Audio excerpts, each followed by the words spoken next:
डिंडोरी के शोभापुर प्रस्तावित बांध निरस्त कराने जयस एवं किसान संघर्ष समिति ने मुख्यमंत्री के नाम ज्ञापन सौंपा। ज्ञापन में 8 सूत्रीय मांग की गई है। अपर नर्मदा सिंचाई परियोजना प्रस्तावित जो 1000 करोड़ की लागत से बनना है, जिससे 70 पंचायतों के लगभग 30 से 40 हजार जनमानस प्रभावित और विस्थापित होंगे। 5वीं अनुसूचित क्षेत्र है, जिसमें 90% आदिवासी हैं। आदिवासियों की संस्कृति रीति रिवाज को इससे बहुत ही नुकसान होगा।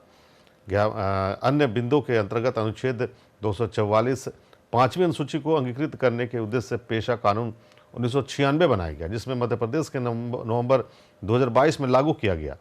किंतु पंचायतों में आज भी पुरानी पद्धति से ही ग्राम सभा का संचालन किया जा रहा है। डिंडोरी के समस्त प्रस्तावित बांधों को निरस्त किया जाए। अंडई मध्यम सिंचाई परियोजना बिठलदा बसानिया बांध का विरोध निरंतर किसानों और क्षेत्रवासियों द्वारा किया जा रहा है। ज्ञापन में जिक्र किया गया कि जिसमें विधानसभा चुनाव 2018 के दौरान मुख्यमंत्री ने घोषणा की थी कि ग्रामीण नहीं चाहेंगे तो बांध नहीं बनेगा। डिंडोरी में कृषि विभाग की लगभग 500 एकड़ भूमि पर कृषि महाविद्यालय की स्थापना की जाए।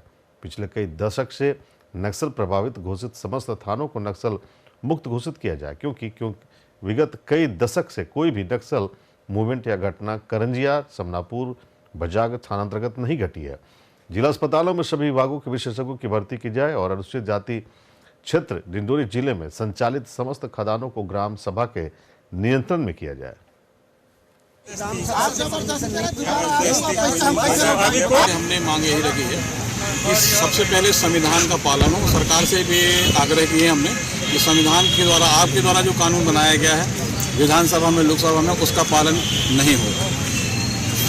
संविधान कह रहा है कि आदिवासियों की भूमि हस्तांतरण नहीं होनी चाहिए। बड़े पैमाने पर देश में सबसे ज़्यादा आदिवासियों की भूमि हस्तांतरण की है और आने वाले समय में करोड़ों आदिवासियों को फिर से पुनः विस्थापन किया जाना है। ये सरकार की मंशा है। आप कह रही है सरकार की इन क्षेत्रों में इनकी परंपरा को नष्ट नहीं होने दिया जाएगा। पेशा कह रहा है कि इनकी रूढ़ियों को नष्ट नहीं होने दिया जाएगा। अब तुम इधर तुम कानून लागू करते हो, उधर तुम बांध बनाते हो, तो आपका मामला क्या है हमारी ये समझ में नहीं आता। सरकार कहती है आदिवासी को संरक्षण होना चाहिए, इधर उजाड़ रहे हैं। आज जो विरोध प्रदर्शन किया जा रहा है वो किस बांध को लेकर है?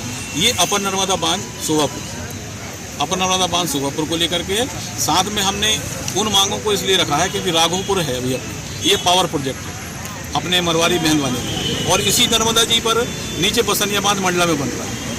मंडला और शोभापुर दोनों बांधों का एक ही तिथि में एग्रीमेंट हुआ है। अपने यहाँ की शोभापुर के बांध को हैदराबाद की कंपनी के साथ एग्रीमेंट किया है नर्मदा घाटी ने, और बसनिया बांध को बॉम्बे की कंपनी के साथ एग्रीमेंट किया है।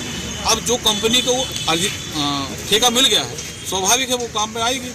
तो सरकार अनुसूचित क्षेत्रों पे नियम है कि पहले वहाँ के लोगों से सहमति ली जाए, लेकिन सहमति नहीं लेते हैं। पूरा बांध ठेका सब हो जाता है, बाद में सहमति के लिए आते हैं। अब तुमने इतना पैसा खर्च कर दिया है तो संघर्ष होगा, और संघर्ष होगा तो मामले इनके ऊपर लादे जाएंगे आदिवासियों के ऊपर। जो न्याय की मांग कर रहे हैं, संविधान की मांग कर रहे हैं कि संविधान का पालन होना चाहिए, उनके ऊपर मामले लाद दिए जाएंगे। तो हमारी मांग है कि ग्राम सभा को अगर आपने पावर दिया है, माननीय मुख्यमंत्री जी कह रहे हैं कि आप चाहोगे तो बनेगा, नहीं चाहोगे तो नहीं बनेगा, तो ये कह रहे हैं कि नहीं चाहिए बांध, पेशा का पालन।